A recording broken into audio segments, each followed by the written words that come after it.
múltiples posibilidades de lesiones. Es una de nuestras zonas que está en mezcla donde tenemos tejido cutáneo y tejido mucoso. Y por lo tanto, las lesiones van a ser un poco mezcladas alrededor de cada una de las condiciones que se puedan aparecer en esta región. Cuando nosotros estamos hablando de patología vulvar, es importante que sepan que todo lo que tiene que ver con región perineal y perianal va a estar afectando de manera conjunta ese mismo tipo de lesión. Entonces, muchísimas veces vamos a tener lesiones que van a aparecer en vulva, pero se van a extender a perineo y a ano, o viceversa. Lesiones en región anal que se van a extender a vulva de esta misma manera. Entonces, a ustedes les hablaron, por ejemplo, de enfermedad de Crohn, cuando vieron tracto gastrointestinal. Nosotros vamos a tener Crohn en la vulva, para que, ¿sí? Porque estamos en esa misma inmediación. Entonces, ese es el motivo por el cual, porque es la misma piel, entonces vamos a poder hacer extensión de la misma forma. El problema es que usualmente, que es algo similar a lo que pasa con la mama, que cada vez es menos, no se sabe quién se tiene que consultar. Entonces, uno tiene una lesión en la vulva, la lesión de la vulva es ginecología, es dermatología, o hace parte de urología por lo que la uretra está ahí. ¿Sí? 2, los médicos generales usualmente no tienen mucho conocimiento alrededor de la vulva, y puede ser que ni siquiera es por no estudiarla, sino porque casi todas las lesiones tienen las mismas manifestaciones, que son prurito y placas blanquecinas o leucoplaquias. ¿Sí? Entonces eso hace que sea un poquito más difícil el manejo. Para mi gusto lo debería manejar un ginecólogo, pero no todos tienen el mismo tipo de entrenamiento. ¿Por qué no un dermatólogo? Depende del tipo de lesión, no todos van a tener la misma, digamos que, forma de manejo, pero es importante que lo sepan. Idealmente un enfoque multidisciplinario, desde el proceso en el mismo momento que se vaya a hacer la identificación de la enfermedad hasta el tratamiento completo. Entonces vamos a tratar de dividir las lesiones de la vulva. Vamos a tener procesos infecciosos, procesos dermatológicos, vamos a tener unas lesiones preneoplásicas, tenemos neoplasias y tenemos otro tipo de lesiones, y vamos a empezar con lo que tiene que ver con los procesos inflamatorios. Entonces, como siempre, lesiones inflamatorias vamos a tener de dos tipos, unas que van a ser infecciosas y otras que no son infecciosas, pero son inflamatorias. Les voy a poner las que yo considero que son las más comunes o las más frecuentes. Empezamos con lo que tiene que ver con candidiasis vulvovaginal. Es la causa de infección en el 80% de los casos. Cuando tenemos un problema de cándida, va a ser la cándida albicans, pero puede ser tropicalis o glabrata. Generalmente estas dos últimas se presentan en mujeres perimenopáusicas y o con algún tipo de alteración en la inmunidad, porque estas usualmente no hacen afectaciones infecciosas en pacientes que sean inmunocompetentes. La cándida, es un habitante habitual de la flora vulvovaginal, y ella solamente va a florecer o va a causar procesos infecciosos cuando tengamos un desequilibrio en esa flora. ¿En qué condiciones nosotros vamos a tener desequilibrios en esa flora? Cuando tenemos cualquier condición que nos disminuya nuestra concentración de lactobacilos a nivel del flujo vaginal, o la concentración de ese flujo. ¿Qué condiciones pudieran alterar en esa, digamos que ese pH, en esa localización, o que me acaben mis lactobacilos? Van a ser cosas como utilizar duchas vaginales de manera frecuente, utilizar algunos jabones irritativos a nivel de la ropa interior, que la paciente haya consumido un antibiótico para alguna circunstancia, desequilibra nuestra flora, ¿sí? Tomar un antibiótico porque tiene amigdalitis, tomar un antibiótico porque tiene acné, le va a desequilibrar la flora normal y puede hacer que mate los lactobacilos y prolifere la cándida. Es un proceso infeccioso, pero no se considera que sea una enfermedad de transmisión sexual, es una cosa natural que puede pasar incluso dentro del ciclaje normal, ¿sí? A veces cuando nosotros estamos en fase progestacional, el pH vaginal va a cambiar, pero no nos sirve que sea tan ácido, porque necesitamos que los espermatozoides sobrevivan en su paso. Entonces nosotros cambiamos un poco el pH en ese momento, y ahí puede aparecer una cantidad alborotada y aparece el proceso. Entonces no se considera una enfermedad de transmisión sexual, pero hay que tener en cuenta que si hay relaciones sexuales sin protección en una paciente que tiene una candidiasis severa, no sé cómo hace, pero el hombre puede tener irritación debido a eso. del glande, porque se queda en la porción del surco o balano prepucial, puede haber algo de florecimiento y podría aparecer una candidiasis con una molestia para ellos que es mucho menor. ¿Qué son los síntomas? Va a aparecer inicialmente un flujo vaginal que está descrito como leche cortada, es un flujo que no es igual de filoso o filante, porque el flujo usualmente es filante porque es muy mucoide. Este flujo va a tener como unas costras blanquecinas, no tiene un mal olor el flujo, pero genera lo que están viendo en las imágenes, una irritación completa del área genital, eritema, ardor y el prurito que es intenso. Hay resequedad vulvovaginal, y es por eso que la paciente siente tanta incomodidad, porque se le va a pegar todo lo que tenga adyacente, entonces la ropa interior se le pega, ¿sí? Entonces hay que hacer tratamiento súper sencillo, medicamento de dosis única y se 24 horas después de la primera ingesta. Entonces no hay problema con eso, no les voy a hablar de tratamiento porque no me compete, pero es supremamente fácil el manejo en estas condiciones. Lo que les digo, básicamente es un desequilibrio. Ojo, porque la infección recurrente ya sí puede ser un indicador de alguna cosa adicional. Puede ser, por ejemplo, un indicador de diabetes. Una señora que de manera constante esté presentando candidiasis, ya puede ser un signo que me diga, esta paciente debe tener algún desequilibrio, puede ser un proceso de estos o algún tipo de autoinmunidad.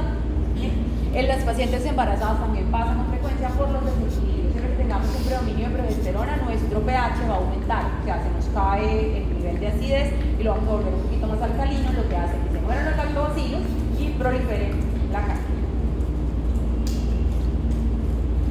Bueno, va a producir esas lesiones. Como pueden apreciar, tiene una apariencia como si estuviera quemada. Ay, no. Sí, entonces da esa sensación de eritema, se pueden ver esas placas blanquecinas que se van a extender no solo a la porción ya del introito vaginal, sino a la porción interna, y que puede ser tan severa que se vaya hacia los pliegues, ¿sí? Las costras blanquecinas, eso es lo que se conoció con el nombre de Muget, ¿sí? Es una capa blanquecina porque la cándida, por eso le pusieron alquitas, produce ese material y eso se puede soltar, y cuando suelta, o sea, cuando se levanta, va a quedar en la porción de esta manera, como si fuera una quemadura. Exactamente igual pasan los bebés con el Muget oral.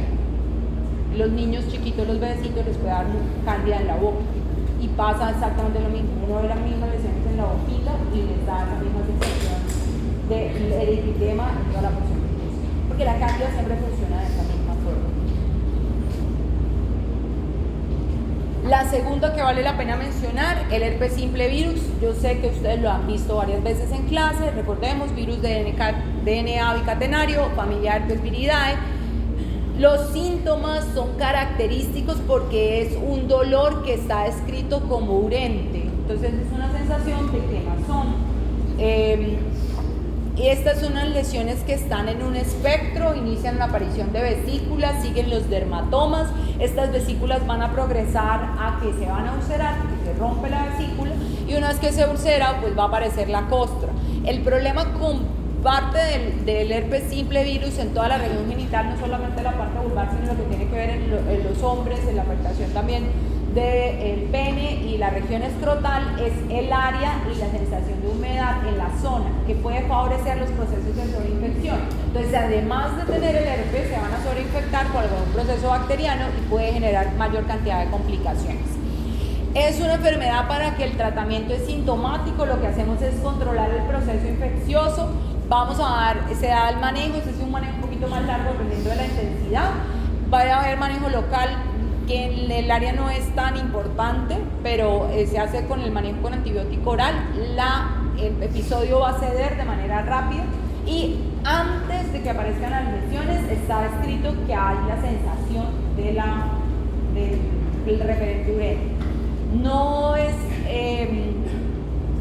No tiene cura, va a recurrir dependiendo de la edad y del estado inmunológico del paciente.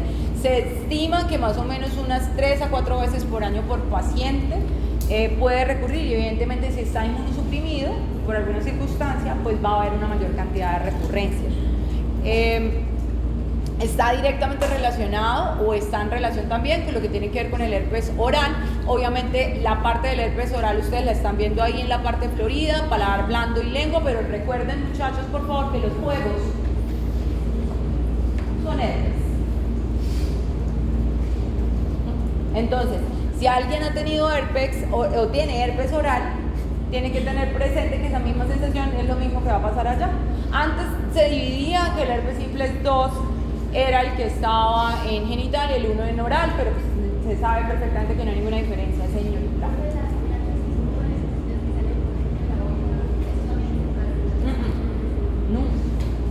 No, esas placas esas generalmente son traumáticas y ocurren procesos de sobreinfección de alguna manera oral. Pues generalmente son traumáticas. O sea, se comió un bombón, una cosa así, paquetes de papas, cosas de esas pueden provocar lesiones y eso se desinfecta por la boca. Entonces hacemos autolimitación, se autolimita el proceso en esa zona. Pero no, estas son, pues no sé, el que haya tenido un fuego sabe lo que arde.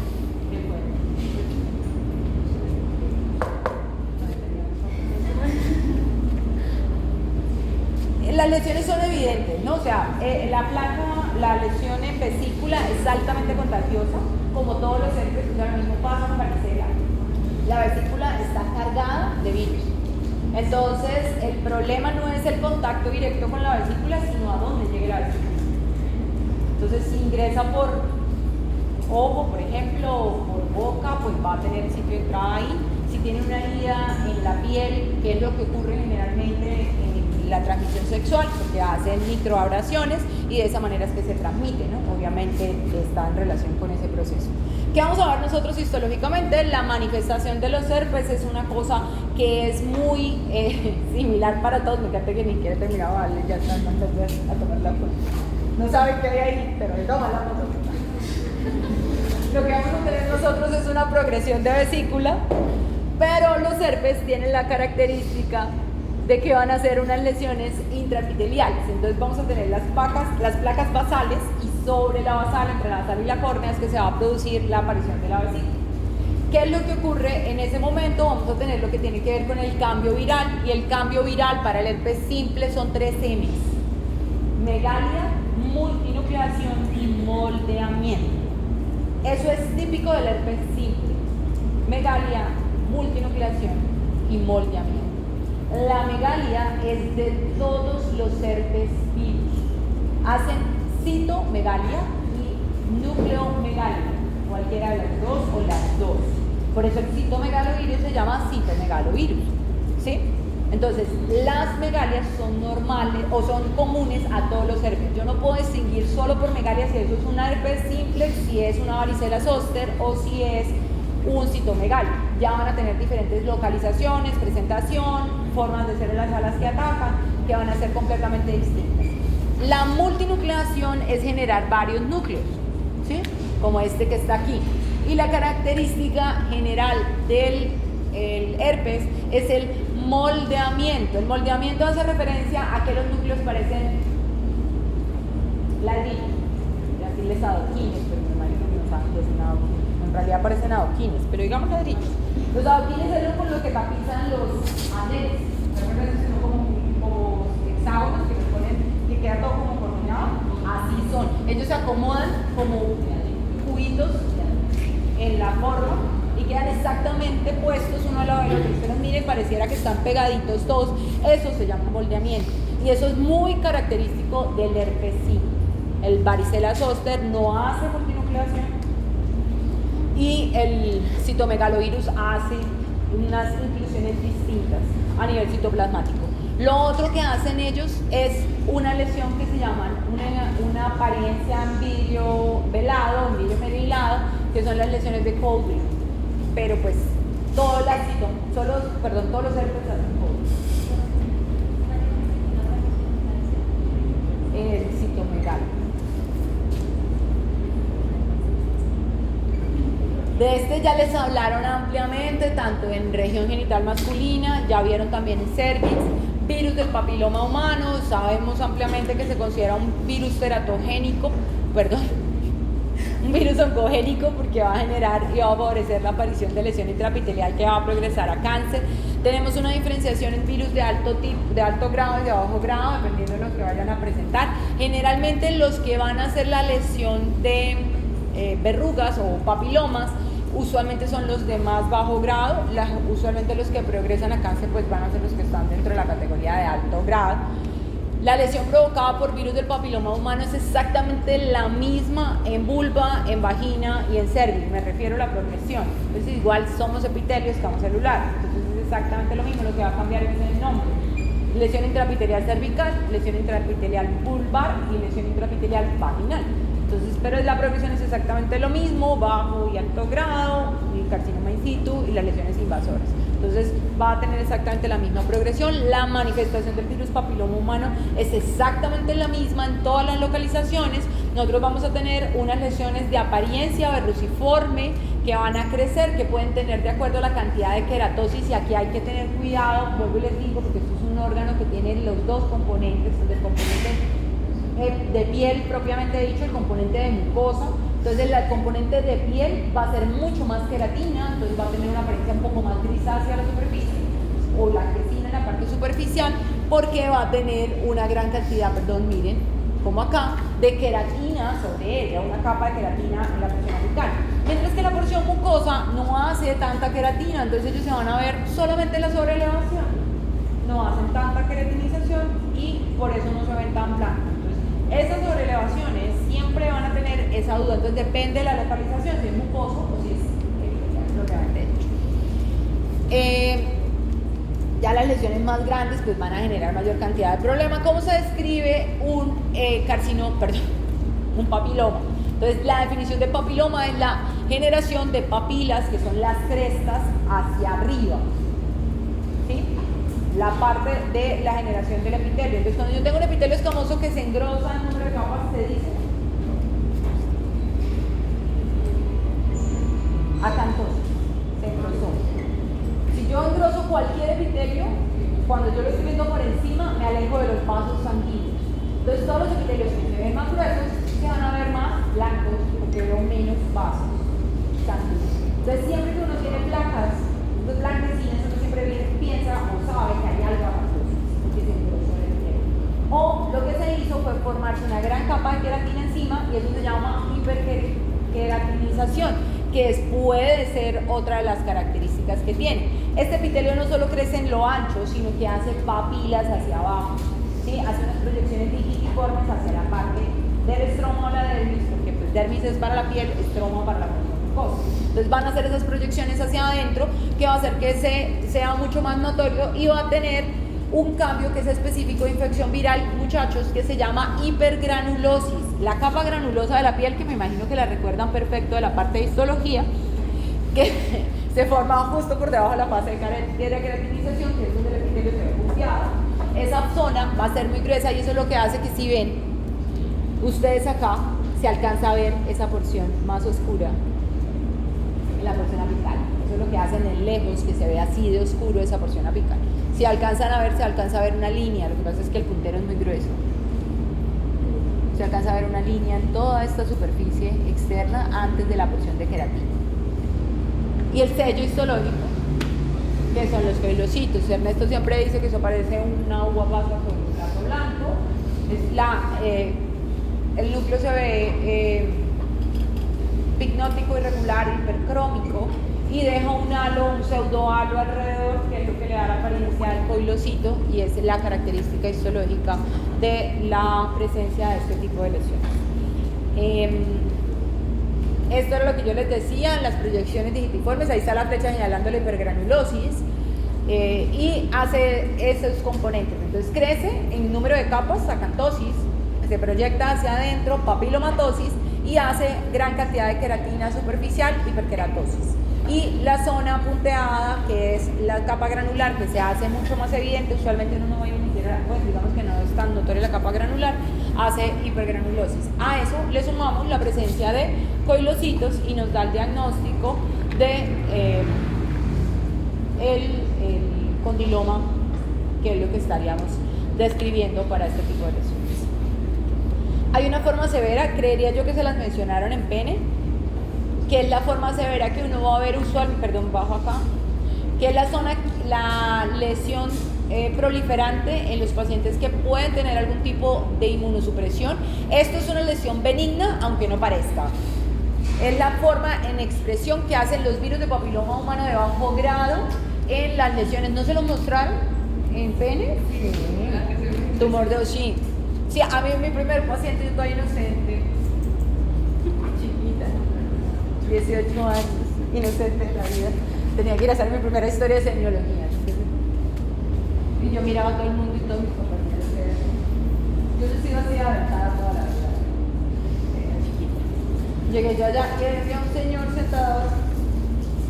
Entonces yo me senté, un adulto mayor, y empezamos a hablar. Yo le daba un poquito, tengo que hacer una tarea en la universidad, porque una entrevista, no me deja. Y estuvimos hablando y yo hice toda la historia. O sea, todo lo que tenemos que hacer la primera parte es de preguntarles pendejadas, como usted dónde vive, la casa tiene techo, la casa, los pisos de cemento, de algo. Son cosas así, van a ver qué les toca hacer. Y llegué yo, y cuando ya le dije yo ve y su merced a todas estas, porque sí, porque me salió esto. Se voltea, tenía un condiloma afinado, pero un coliforme, pero era una cosa como un balón de fútbol en la región perianal. Ok. Después de las primeras experiencias, un tumor de Buschke-Lowenstein, no se me va a olvidar nunca, hace estas lesiones papulares verrucosas. Estos son una confluencia de múltiples condilomas acumulados que dan esa apariencia tumoral, impresiona por lo feo que se ve, pero pues es una lesión benigna, la expresión de una inmunosupresión. O sea, tenía muchísimos papilomas que confluyen. Entonces borran la anatomía normal y da esa característica en coliflor, súper típico de los pacientes con VIH. Es mejor dicho, es uno de los criterios de buscar infección con VIH. Cuando van a hablar de la parte de las autopsias, y también se los dejo aquí para que tengan presente, porque tal vez en este momento no sé cómo van la parte infecciosa, yo no conozco mucho el programa, la parte infecciosa. Yo siento que yo quisiera poder hacer más, poderles dar un poquito más de lo que yo siento que realmente va a haber un médico general en la clínica, pero pues no siempre pasa. Entonces, ETS es un tema que tal vez les pasa por el lado durante estos procesos y que van a enfrentar cuando estén en gineco. Pero si no lo enfrentan ahí porque no les llega ninguna paciente y no hay un módulo exacto, pues lo repito, no estoy muy segura, lo van a enfrentar en la vida real. Porque es un motivo de consulta. La gente va a consultar y tiene una enfermedad de transmisión sexual. La forma en la que uno va a identificar esas enfermedades de transmisión sexual es los puntos que uno tiene que tener presente. Entonces, el punto aquí para la sustentación de autopsia va en que nosotros siempre escribimos en los protocolos de autopsia, región genital, no hay lesiones que sugieren enfermedad de transmisión sexual, pero porque yo tengo clara cuáles son las lesiones que sugieren enfermedad de transmisión sexual. Entonces yo sé exactamente qué busqué y qué no había. No sé si ustedes en este momento sepan que tienen que buscar para decir que no hay enfermedad de transmisión sexual. Entonces, para buscar enfermedad de transmisión sexual uno requiere básicamente de dos lesiones. Uno, secreción a través de las uretras, o en el caso de las mujeres a través de la vagina. Entonces, si hay algún tipo de secreción anormal que se vea un color distinto, amarillento, o amarillo intenso, o verdoso, o que tenga un olor fétido, puede ser sugestivo de una enfermedad de transmisión sexual. O la presencia de lesiones en piel, principalmente todo lo que tiene que ver con úlceras o lesiones ulceradas de apariencia específica. Entonces vamos a hablar que hay una clasificación de esas pápulas o úlceras que se van a dividir si son dolorosas o no son dolorosas. Las indoloras, tiene que tener uno en cuenta que si está de reciente aparición, lo más probable es que un chancro que no duela o una úlcera que no duela debe ser una sífilis primaria. Si el chancro o la lesión ulcerada va a doler, vamos a tener que es probablemente una lesión que se denomina chancroide.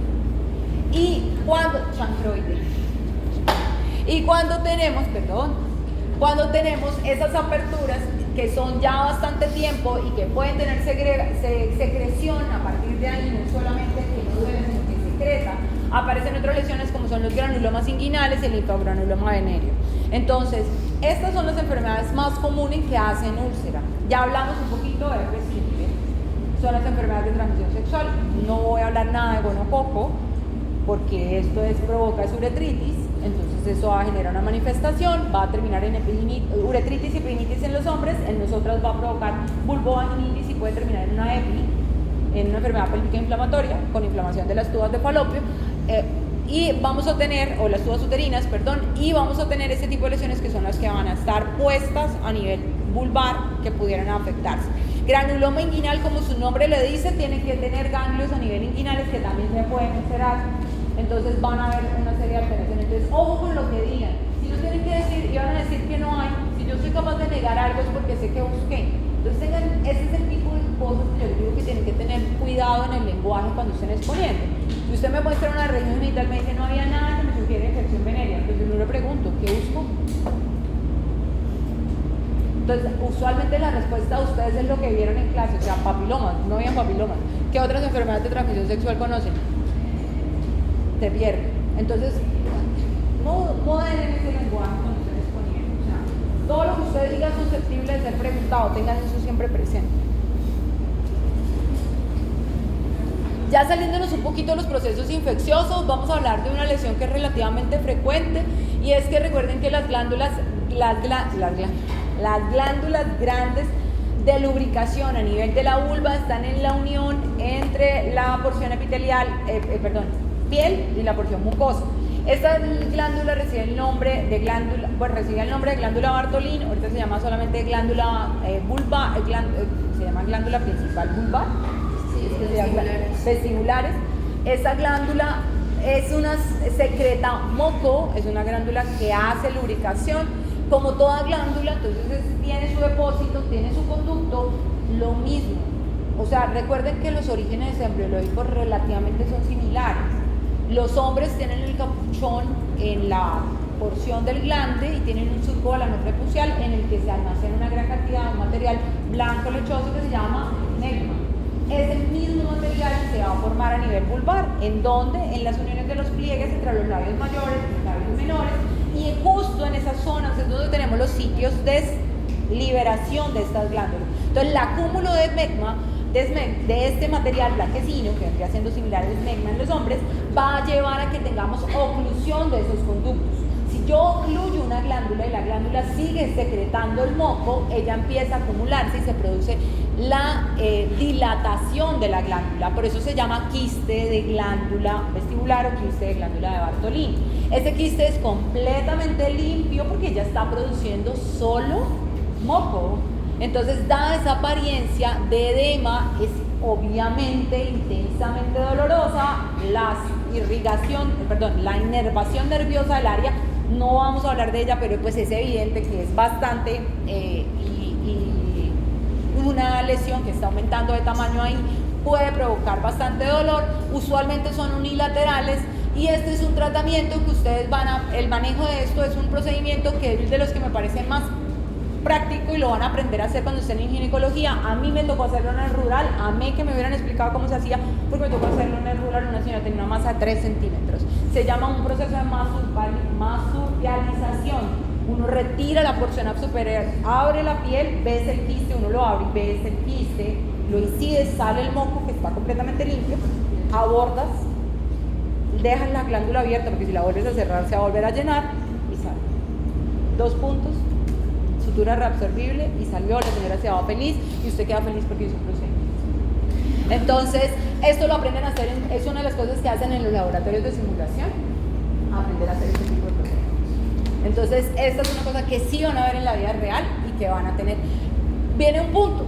A veces, esa oclusión puede ocurrir por un proceso infeccioso, por ejemplo, entonces la secreción uretral masiva va a hacer que se acumule ese material ahí, se va a tapar la glándula, o el acúmulo a veces es tanto que podemos tener translocación y ahí sí se va a formar un absceso de glándula.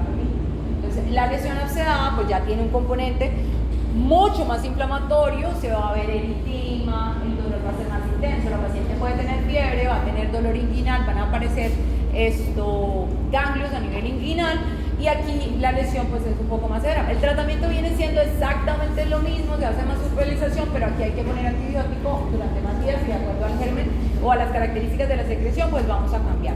La palabra adenitis hace referencia a la inflamación de los ganglios en la región olocorregional, o sea, la región adyacente o recurrencia. Creo que aquí les tengo un dibujito de cómo se hace. coloca la lesión, abre, ve el quiste completamente limpio y luego hace la vasodilatación. Esto es una cosa que van a aprender a hacer. Además es súper divertido porque lo aprenden a hacer es con bombas de inflar, se llenan de agua y les colocan como papel conta de cobertura, y uno tiene que con el bisturi abrir el papel conta, levantar y luego hacer la incisión en la bomba sin reventarla. Es súper divertido. Los laboratorios de simulación son buenos. Entonces aprende a hacer uno cosas divertidas sin lesionar a nadie, que es lo importante de los laboratorios de simulación, que nadie salga perjudicado en el intento. Listo. Ahora, vamos a hablar de las lesiones que me pueden generar un problema. Dios mío.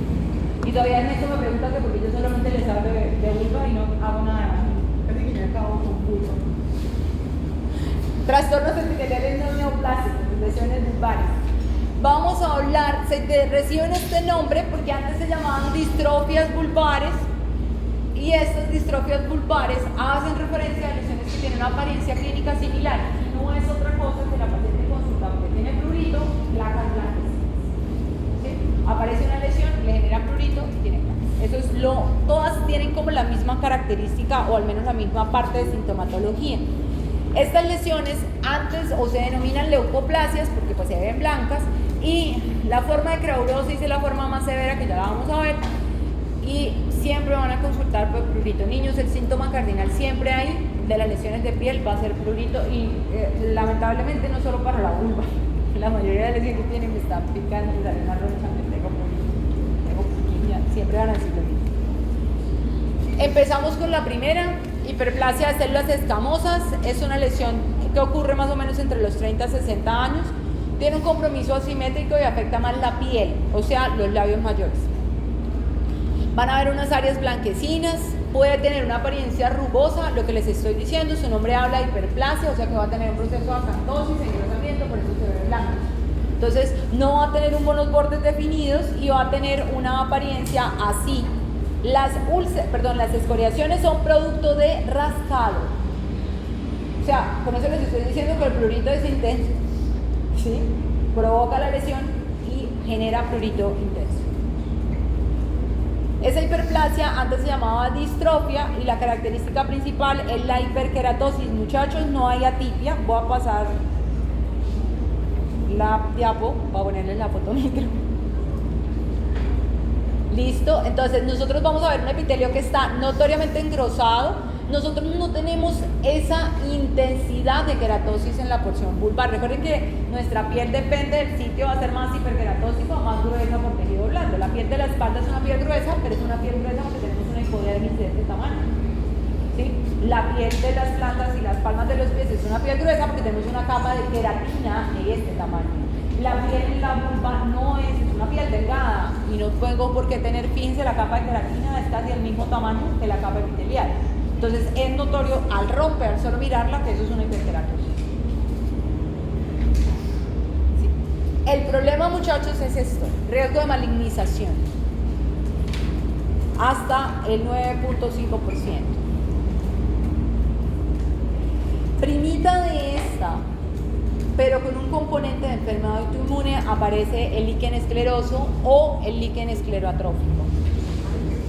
Esta es una lesión que está considerada como una manifestación que está incluida en las enfermedades autoinmunes, y va a deberse a una lesión de células de linfocitos T que van a llamar más respuesta inflamatoria y producen infiltrado inflamatorio severo a nivel de la porción térmica o la región estromal. Nosotros en patología hablamos de infiltrado liquenoide cuando tenemos una capa subyacente en el epitelio, una capa, o sea, un ejército entero, una línea entera de inflamación. A eso llamamos infiltrado liquenoide. En estos casos de líquen escleroso o el líquen escleroatrófico, la lesión inflamatoria es tan severa que me termina provocando atrofia del epitelio. Entonces el epitelio se termina adelgazando hasta casi estar desaparecido.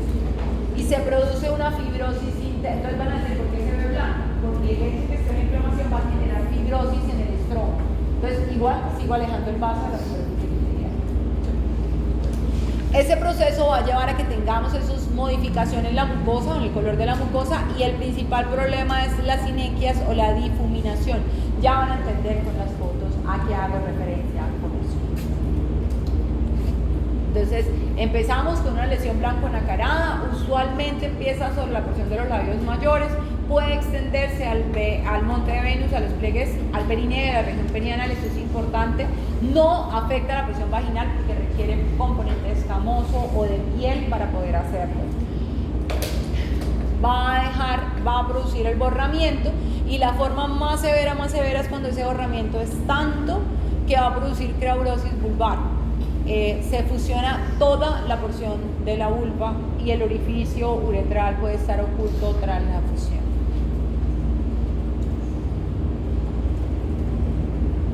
Generalmente vamos a tener un cambio en la coloración y la apariencia normal.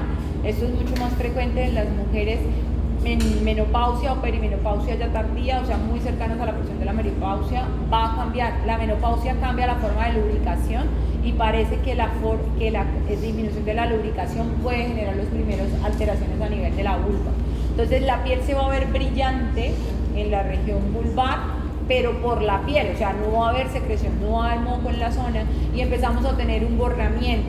Yo espero que tenga todo el mundo claro que en esta foto ya no se ve la interfaz labio mayor, labio menor, no hay un pliegue entre los labios, y lo mismo pasa en esta área donde ya esta paciente de modo adicional pues ya tiene unas lesiones un poco específicas. Si se fijan, la atrofia es tal, lo notan, no hay folículos pilosos, se atrofia los folículos pilosos porque la fibrosis hace que desaparezcan los anexos cutáneos.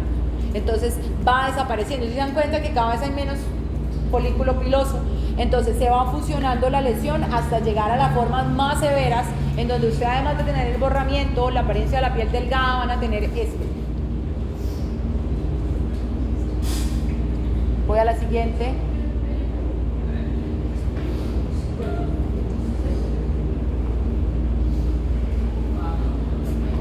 Hasta que se altera completamente la arquitectura de la región vulvar, teniendo esta apariencia. Obviamente eso es un proceso que lleva tiempo, que lleva bastante tiempo, lleva un proceso que lleva años, donde la paciente posiblemente consulta ya de todas las veces, porque el problema principal, y yo empecé con Cándida, es que cada vez que alguien va a un médico general o a un ginecólogo y consulta a la señora y dice que tengo prurito, de por sí que ya debe ser bien difícil entrar a decir tengo un prurito vaginal. ¿Sí? Pues imagínense a sus mamás, no sus mamás, sus abuelas, llegando a la clínica, porque estos pacientes son pacientes mayores de 50 a 55 años, llegando a una clínica a decirle a alguien, tengo un prurito en la vagina, o sea, no es una cosa que le pueda decir fluidamente. Le van a decir, eso es que tiene honguitos, póngase esta crema, que son malísimas las cremas, mejor el tratamiento oral, póngase esta crema 7 días, y no le explican cómo se colocan los dispositivos dentro de, porque el dispositivo es una cosa como así de grande que la señora tiene que aplicar la crema y hacerlo intravaginal, y si no le explica, pues ella se la pone por fuera, entonces igual no le explican cómo se la tiene que poner, y ya con eso pasa. La señora se aplica la crema durante 7 días, que mejora los síntomas porque me lubrica el área, ¿no? Entonces le va a quitar los síntomas porque ya no va a sentir ni la picazón ni el ardor, porque lubrica el área. Entonces no va a tener la molestia, y al nosotros otra vez vuelve y empieza, ella no va a ir otra vez a consultar por lo mismo. Entonces se vuelve un problema porque las señoras están acostumbradas, dicen, no, yo vuelvo a comprar la crema que me dijo el doctor la vez pasada, y vuelve y lo hace. Entonces no es una cosa fácil, por eso es que la atención en salud, y nosotros lo que hacemos no es solamente en escuchar al paciente, hay que verlo, hay que hacer el examen físico. Si ustedes van a mandar pueden apoyarse en algún examen paraclínico si tienen la duda. Entonces hay cosas que sí hay que evaluar. Esto pues obvio no aparece de la noche a la mañana, eso requiere años, pero si se fijan en la primera foto, en las primeras, todas se impresionan, ¿sí? Pero es que ni siquiera se ven los capuchones del clítoris, es más, es que uno no puede ni siquiera localizar la uretra en esas pobres señoras, ¿sí? Entonces imagínense ya para orinar, de ahí para allá todo lo que usted quiera. Histológicamente lo que vamos a ver es una capa de fibrina subyacente a una piel que tiene una apariencia atrófica. O sea, está supremamente delgada la piel. Riesgo de malignización, ay, no lo puse. Perdón. El líquen esclerotrófico es una de las que más produce riesgo de malignización por la atrofia que tiene la piel. Podemos tener cambios reactivos, más o menos un 10 a 12% el riesgo de malignización a cáncer o aparición de cáncer en estas pacientes. Ya propiamente lo que tiene que ver con la neoplasia intraepitelial, muchachos, es exactamente lo mismo que vieron para hacer lesiones de bajo grado, lo que sea displasia leve o la aparición de coilocitos, lesiones de alto grado, ya lo que es la moderada o el carcinoma in situ o la displasia severa. Esas son las lesiones de alto grado. Para vagina se considera que las lesiones de bajo grado no requieren ningún tipo de tratamiento adicional, salvo que sea un condiloma puertular de lesiones, tratamiento del BPH, pero que ellas revierten en su totalidad, ¿sí? Las lesiones, las displasias leves, entonces no les dan ninguna como tratamiento adicional. Es importante que sepan que no se utiliza el término displasia ni neoplasia intraepitelial 1 las pacientes van a tener prurito, irritación y puede tener algo de sangrado relacionado con la presencia de ese prurito. Entonces, los síntomas pueden estar acompañados o no por condilomas, no hay un método específico y viene lo que tiene que ver con ácido acético. ¿Les hablaron algo de ácido acético hoy? Sí. ¿En service? Entonces hay que entender que es muy diferente cuando yo tengo piel, porque si yo en la piel tengo queratina, siempre. Entonces no puedo hacer ácido acético en la piel, porque mi piel siempre tiene queratina. Entonces yo en los labios mayores el acético va a ser negativo, va a ser positivo porque no va a pintar. Entonces no puedo utilizar ácido acético en vulva, no sirve. En cervix es perfecto porque el cervix siempre es mucoso. Entonces si yo aplico ácido acético Lubol, pues va a cambiarme la coloración porque va a aparecer queratina que no debería haber. Entonces ahí no sirve, aquí no sirve el ácido acético. Entonces la observación debe ser directa, puede ser lesiones multifocales y... Simón, y le tocó porque es el que está más cerca, me apaga la luz. El único que me sé el nombre que está más cerca. Apágame la luz de aquí. ¿Esto es luz o es luz natural? Lo siento. No se ven. Se ven las placas, espérenme a ver si de pronto en uno de estos. Estas son sobreelevadas, ¿sí? Son un poquito sobreelevadas, pero pues llama la atención la presencia de estas lesiones que son un poquito más claras, que van a tener esa apariencia. Obvio aquí ella tiene sangrado vaginal adicional, ¿no? Entonces, y aquí pues van a ver estas placas, no sé si se alcanza a ver un poquito. Esta placa acá, esto se ve mucho más claro que la otra. Acá estas pueden ser hipercrómicos, ¿sí? Y están acá. Hay que biopsiarlas para determinar la lesión. Tienen una tendencia a ser obvio, si el protagonista aquí va a ser el BPH, pues vamos a tener la afectación de todo lo que tiene que ver con región perineal también. O sea, podemos tener la parte del proceso que se extiende. Cuando tenemos el compromiso perineal puede aparecer hasta en el 15% de los casos de las pacientes. Y la manifestación, y aquí sí viene un punto para todo. Si a usted no le dicen de dónde es el epitelio escamoso, usted dice fragmento de epitelio escamoso. ¿Qué? Yo tengo epitelio escamoso en la boca, en la lengua, en la epiglotis, tengo epitelio escamoso en la piel, los hombres en el pene, las mujeres en vulva, en vagina y cervix. O sea, si usted le ponen eso y no le dicen de dónde es la biopsia, esto es un fragmento de epitelio escamoso que tiene que displasia en la porción, casi que en los dos, en la primera mitad, ¿sí ven?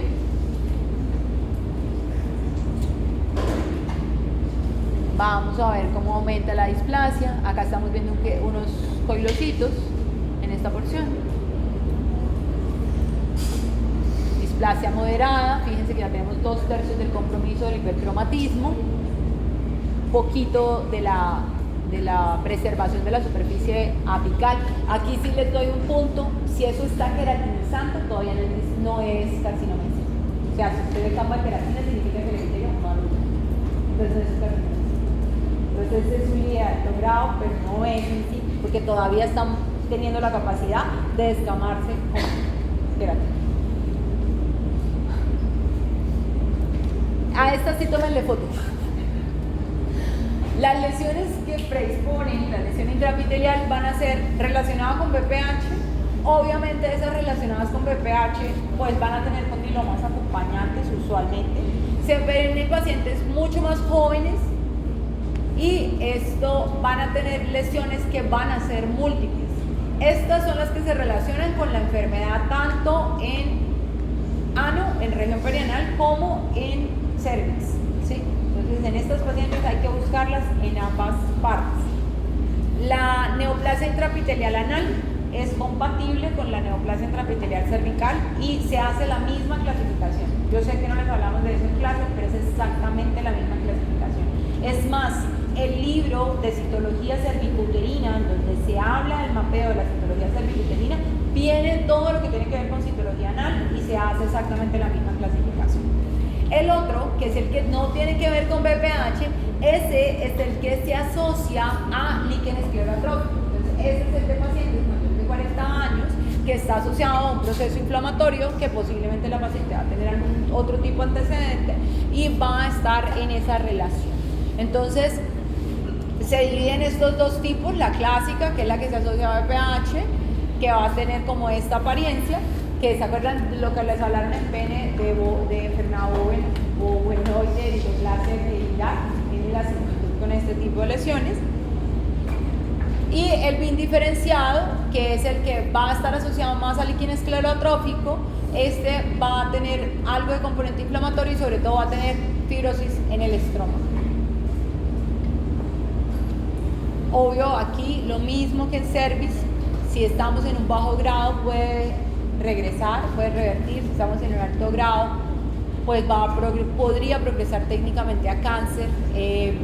Cuando hacen los procesos de resección, se hacen procesos de resección de piel, si los márgenes están positivos se sabe que va a haber recurrencia, si los márgenes están negativos la recurrencia persiste como un riesgo pero es un poco menor.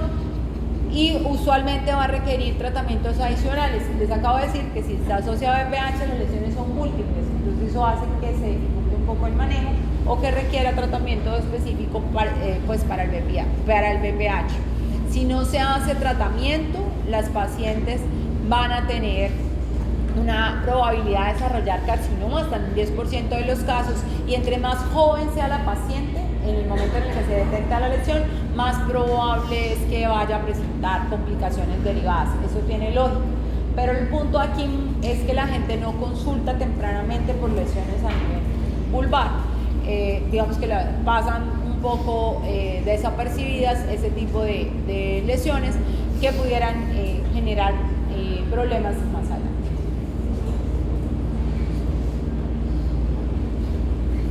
Punto importante: cualquier lesión pigmentada única o tumoral debe someterse a un estudio histológico para descartar que se trate de un tumor epitelial maligno o que sea un melanoma en el caso de las lesiones pigmentadas.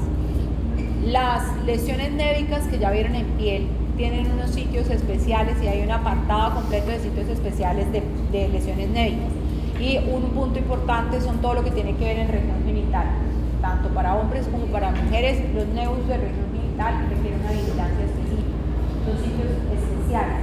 La siguiente sitio especial, línea mamaria. ¿Recuerdan la línea mamaria? La línea media clavícula, la línea media abdominal, que como todos los mamíferos hacen mamas en esa zona, lo llaman línea mamaria. Ahí en esa zona, cualquier lesión névica que se pueda presentar en esa zona también tiene unas características especiales de vigilancia, y los otros son los nevus de regiones acrales, palmas y plantas. Entonces esos nevus pueden hacer progresión diferente a melanomas. Carcinoma escamocelular, pues obvio es el más frecuente, se asocia, miren lo que ya les había dicho, BPH, pacientes más jóvenes, o el líquen escleroso, pacientes más grandes, ¿sí? Y aquí usualmente las lesiones van a depender de la edad. Es mucho más frecuente que se presenten pacientes mayores de 50 años, o sea, es el tipo 2, y se asocia, él es líquen escleroso, ¿no? Entonces va a tener asociación con la lesión o la irritación epitelial crónica, un proceso inflamatorio crónico que va a favorecer el proceso. Y en la tipo 2 es el que se asocia a BPH, y este se va a presentar mucho más joven, o el paciente es mucho más joven. Esto ya lo dijimos. Y pues va a tener la misma apariencia que tienen los carcinomas escamocelulares en todos lados. Puede tener un crecimiento exofítico, como una lesión que se sobreleva, puede estar de una apariencia verrucosa, lástima que la foto se vea tan intensamente rojo y que no haga el contraste con la piel, pero pues esto es una lesión sobrelevada, no está ulcerada, pero tiene las lesiones como papilares. Aquí tenemos una lesión de un carácter más endofítico con una lesión ulcerada. Usualmente las lesiones en niños no se pegan de un lado para el otro, ¿no? Entonces el hecho de que ustedes vean lesiones que van de la derecha a la izquierda y debe ser una lesión tumoral. Esa es una de las primeras cosas, que no respete la línea media. El tratamiento va a depender de la extensión. Esto que están viendo ustedes son piezas de vulvectomías, así se llaman. Retira toda la piel, retira la unión de la mucosa, se estudian cada uno de los bordes y dependiendo pues va a ser el resto del manejo. Entonces se retira la vulva, en algunos casos como en esta foto pueden ver, se retiró también parte del periné y algo del borde de la porción perianal. Entonces, fíjense que esta paciente debe tener un líquen esclerotrófico, ¿sí? No tiene, la piel está turgente, brillante, hay sinequias, están borrados los labios menores, están desaparecidos y no tiene folículos pilosos en la porción epitelial o muy escasos folículos, perdón, se me fue, acá, ¿sí? Muy escasos folículos pilosos y fíjense entonces esta lesión ulcerada.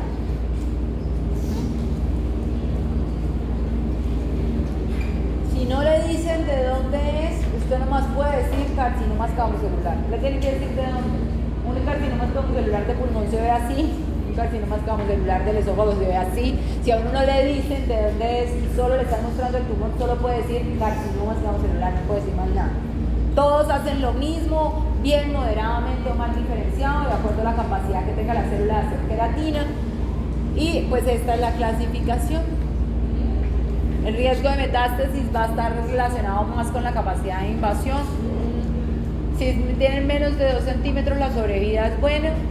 Ya el compromiso de ganglios me va a alterar la sobrevida porque me va a aumentar el grado de lesión tumoral y va a ser un poquito más el manejo.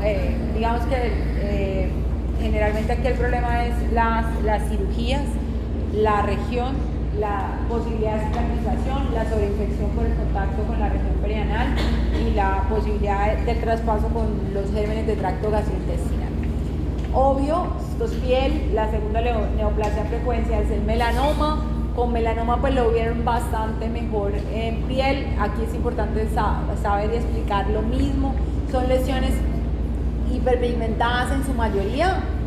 Ojo, hay melanomas amelanóticos, ¿no? O sea, hay melanomas blancos. No es frecuente y solamente como porque lo tengan ahí en la mente, que no necesariamente tiene que ser hiperpigmentado para que sea melanoma. La sobrevida de los melanomas es muy mala y la diferencia va a ser, o sea, van a ser peores los melanomas de la región mucosa. Si lo piensan en sentido de extensión, la mucosa es la porción estromal de la mucosa, o sea, el tejido que sostiene un epitelio en la mucosa es mucho más vascularizado que una dermis. ¿Sí? Entonces la extensión va a ser mucho más rápida a nivel de la mucosa que a nivel de la piel, propiamente dicho.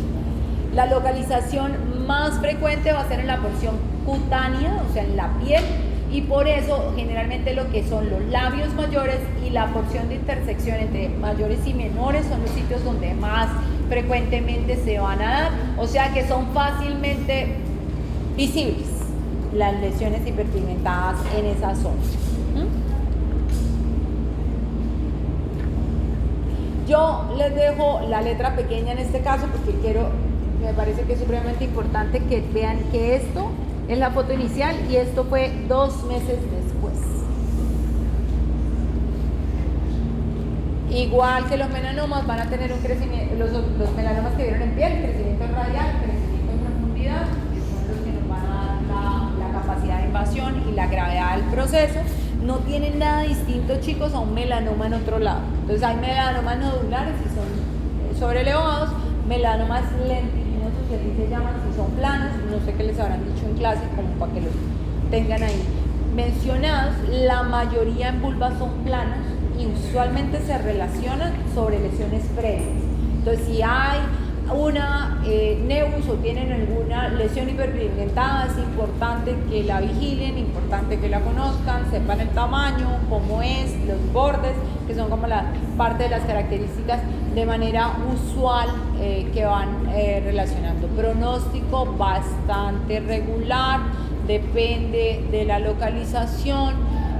Ya les dije, si es mucoso es mucho más grave que si es epitelial, pero también depende si se trata de un crecimiento solamente superficial o si ya está haciendo crecimiento nodular en profundidad, que es la clasificación de Clark, que fue lo que seguramente vieron azul.